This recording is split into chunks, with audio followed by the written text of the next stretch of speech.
I had just graduated from UP Los Baños in agricultural economics, and I was offered a scholarship by the Agricultural Development Council. And they told us that the University of New England in Armidale, Australia, was the best department of agricultural economics in the Southern Hemisphere. And so it was really set up for us that I, along with one other Filipina and one guy from Malaysia, another one from Nepal, we were the first batch of these ADC scholars who were sent to the University of New England, or UNE, in Armidale. So that was how I ended up doing my master's studies in agricultural economics in Australia.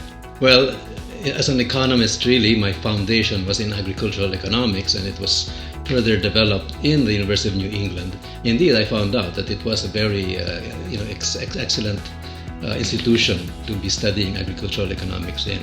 And I found that the Australian system of education really pushed you to actually make the most of the time that you spent in your graduate school.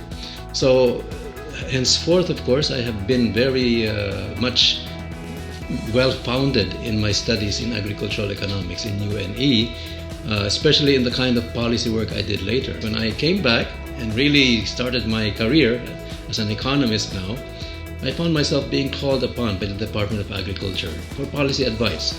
And indeed, my training in agricultural economics at UNE was very important and very critical in the kind of advice that I could give our government at that time. So really, I found my studies in Australia extremely useful for building my career.